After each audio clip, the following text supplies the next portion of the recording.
Wilujeng pepanggihan Sutresna Budaya pripun kabaripun? Kados padatan, muga-muga tansah sehat tanpa obat, lemu tanpa jamu, lan seger tanpa dokter. Ing kalodhan menika kula badhe maosaken crita cekak kanthi rairaan dongane Mbah Kentreng kasrat dening Ki Sudadi.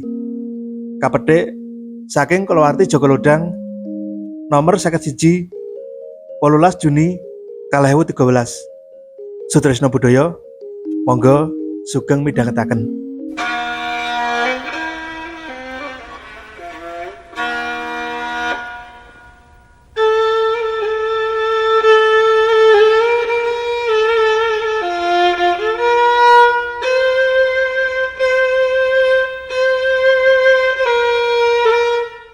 Asmane Ki Jaya Diwirya. Ning wong-wong padha nyebut tokoh spiritual iki kanthi jeneng Mbah Kentreng. Jare kandha sinebut Mbah Kentreng jalaran omongane asring gladrah kaya wong setengah ewah alias kentreng. Paraga sing wis ngancik umur tuwa iki saya kawentar jenenge. Wis matahun-tahun Mbah Kentreng madeg dadi kasepuhan. Akeh warga kang entuk pitulungan. Mbah Kentreng tansah aweh pepadang sakabehing pepeteng.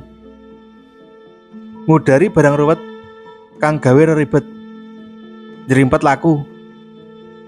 Ora mokal yen mundhak dina jenenge Mbah Kentreng saya kasusra ing bawana. Sumundul ing awiyat.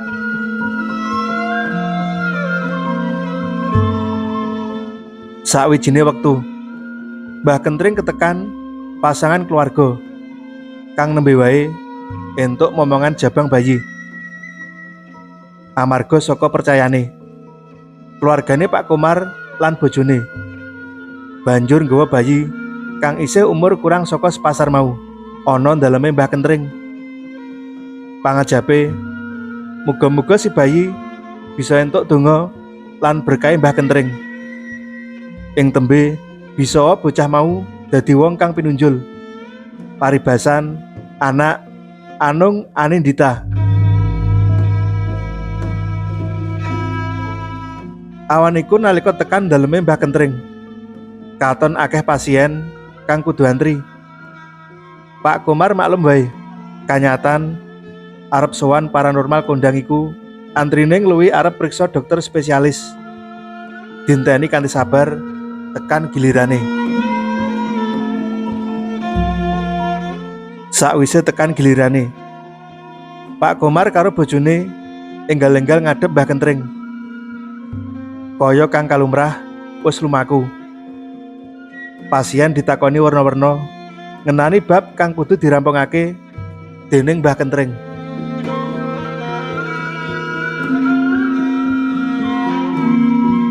Niki ngeten Mbah, kula niki nembe mawon angsal momongan.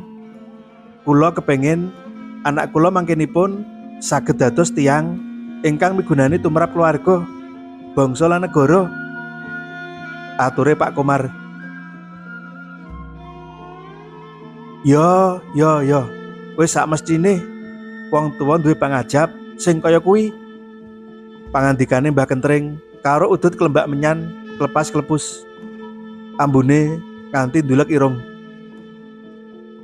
Kula pengen anak kula saged gesang ingkang langkung sae tinimbang kula kalih simah kula niki. Ature Pak Komar. Yo, wangsulane Mbah Kentreng karo mantuk-mantuk. Terus pripun niki Mbah? Nyai Komar nambahi atur. Kene anakmu enggal digawa mlebu ing kamar kene, ndak dongakne. Muga-muga wae bisa kabul dongaku. Nggih Mbah, wangsulane Nyai Komar karo mondhong anake mlebu kamar. Mbah Kentreng terus mlebu meneh. Pak Komar ora nyumurupi apa kang katindakake dening Mbah Kentreng ing kamar kuwi. Sakwise sawetara wektu, Mbah Kentreng wis metu meneh. Dheweke terus maca donga mantra umat-umat ana sak ngarepe ponang jabang bayi. Bubar maca mantra, Mbah Kentreng nyeruput banyu nganti mucu-mucu. Banjur nyemprotake banyu mau ana tangane dhewe. Tangan sing kebak banyu sing wis didongani mau terus diusap-usapake ana sirah lan awake si ponang jabang bayi. Ki Komar lan Nyai Komar enggal diceluk mlebu lan ditakoni meneh dening Mbah Kentreng. Sampeyan sak kloron kepengin anake bisa nyambut gawe dadi apa? Pandangune Mbah Kentreng. Nganu Mbah, kula kepengin anak kula ing tembe dados tiyang migunani, ature Pak Komar karo tangane ngapur ancang. Kanggoku tembung migunani kuwi durung cetha. Mengko gek kleru pandungaku lan salah kedaden. Saiki omong wae, anakmu kuwi kepengin bisa dadi dokter, tentara, pengusaha, polisi, direktur apa liyane. Dadi sing cetha ngono lho, aja kaya cecangkriman. Nganu Mbah, kula kepengin anak kula nyambut damel wonten panggenan sing teles tur ngurusi duit saben dinten, ature Pak Komar meneh. Maksude bekerja di tempat yang basah dan pegang uang terus, bener kaya kuwi? Pandangune Mbah Kentreng. Nggih Mbah, leres kados ngeten iku, ature Pak Komar tanpa rangu-rangu. Wis mantep temenan. Nggih Mbah, wangsulane wong loro meh bareng. Yo, saiki ndak wiwiti anggonku ndongaake anakmu lanang iki. Kowe cukup tadah amin wae, dawe Mbah Kentreng. Mbah Kentreng terus maca donga sing dawa nganggo basa sing nyeleneh, dudu basa Arab, dudu basa Jawa, apa meneh basa Sanskerta. Pokoke keprungu aneh ana kupinge Pak Komar lan Mbok Komar, nanging gandeng wis kadung percaya. Wong loro banjur ngucapake amin, amin lan amin, tandha anggone nyuwun mring kemurahane pangeran. Tuhu tememen.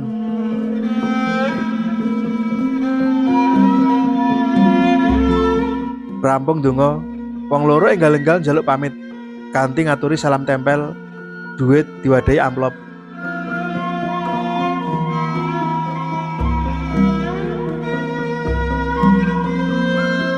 Kaya lumrahe wong ing desa kono, Pak Komar sak keluarga uga ngadani upacara pengetan bayi lahir ngepasi sepasaran. Sak perlu menehi tetenger jeneng. Dene bocah mau diwenehi jeneng Joko Mumpuni. Asma minangka Jopo. Karepe Pak Komar muga-muga anak lanang dadi bocah kang nyata mumpuni ing sakabehing bab. Wong-wong padha tirakatan melek ana omahe Pak Komar. Sak perlu menehi donga panjurung marang si jabang bayi. Sak perangan meneh ana sing padha main kertu, gaple, sak piturute kanggo cegalek. Upacara lan tradisi kanggo mangayu bagya tekane jabang bayi wis rampung. Dina-dina candhake Pak Komar lan Mbok Komar nindakake pakaryan kaya adat saben dinane. Pak Komar makarya dadi buruh serabutan. Semono uga Mbok Komar uga nyambut gawe rerewang tangga sak bisane.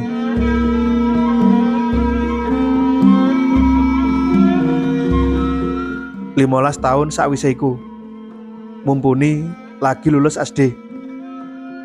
Kok nganti 15 tahun lagi lulus SD? Apa mergo saking bodone? Jebul ora. Mumpuni ora klebu bocah bodoh.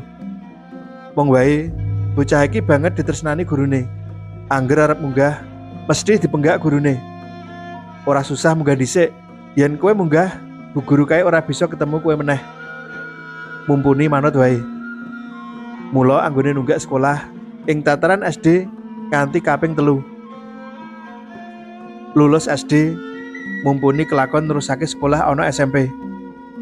Nanging nasibe ora beda karo nalika sekolah ing SD. Cukup 5 tahun anggone sekolah ana SMP. Mumpuni enggal lulus. Bubariku dheweke wis ora ketarik meneh karo sekolah. Apa maneh anak untang-antinge Pak Komar iki wis umur 20 tahun. Golek gawean mrono mrene ora enggal-enggal entuk papan panggrokan. Melu dadi buruh serabutan, asile ora ajeg. Ning ora dadi apa. Wong kanyatan mumpuni durung duwe butuh gedhe. Anggone nyambut gawe mung kanggo ngisi wektu karo sithik-sithik bisa ajar golek asil. Ngepasi buruan prei. Mumpuni mlaku-mlaku ana kutha. Karepe mung kepengin nonton kahanan ing kutha. Dilalah dheweke kepengin bebuang. Ing saweneh WC umum, dheweke weruh ana pengumuman lowongan pekerjaan. Dicari karyawan untuk bekerja di tempat basah, pegang uang setiap hari. Mangkono isine pengumuman singkat kuwi. Sakala mumpuni ketarik isine pengumuman mau.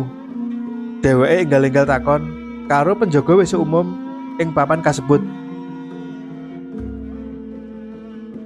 "Leres Mas, wonten kebutuhan karyawan anyar?"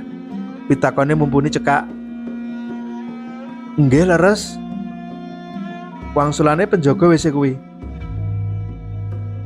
"Lulusan apa sing dibutuhake?" "SMP saged, langkung saya SMA." "Lah nek sarjana?" Nggih saged. Ning napa mboten kinggilen nggih? Sajake sampean kepengin nglamar nggih?" "Leres Mas, kula kepengin kerja kados sing wonten pengumuman iku wau." Yen ngoten benjing-enjing enggal masraken lamaran. Cukup dilampiri fotokopi ijazah lan KTP. Mboten sisah benjing-enjing. Sonten iki mawon lamarane sing nampi jenengan. "Oh nggih, kula tenggo nggih." Mumpuni bunga hatine. Dasare lagi dadi panji klanthung, malah entuk kaludangan nyambut gawe. Sorene lamaran wis dikirim. Manut dawuhe petugas kuwi. Pengumuman sing ditampa lan orane wis bisa ditiliki minggu ngarep. Mumpuni mung kari nunggu hasil seleksi calon karyawan sing dibutuhake dening perusahaan kuwi. Selak ora sabar, mumpuni enggal teko meneh ana WC umum kono. Durung nganti takon, dhewek wis disalami dening petugas sing winginane nampa lamarane mumpuni. "Selamat, sampeyan ditampa dadi karyawan," kandhane petugas mau karo nyalami mumpuni. "Matur nuwun Mas, terus kantor kula wonten bang pundi?" pitakone. "Bang nopo? Sampeyan kerja nunggu WC umum. Pengusaha WC umum ngriki ajeng buka cabang ten terminal anyar lan pasar ngriko." "Loh, dados perusahaan iku buruh tukang jaga WC umum ta genahe?" "Lah nggih, sampeyan maos isine pengumuman boten? Dibutuhkan karyawan untuk bekerja di tempat basah dan pegang uang setiap hari. Niku gaweane tukang jaga WC umum. Panggonane teles, tur nyekeli duit saben dina." "Oh alah, kula kinten ajeng didadoske karyawan bank. Ning nggih boten apa lah, tinimbang kerja serabutan boten genah." "Pun mantep toh?" "Nggih Mas. Yen ngoten, wiwit benjing-enjing ngangge seragam biru-biru kados niki. Mangke sampeyan ajeng diwenehi seragame." Cutel.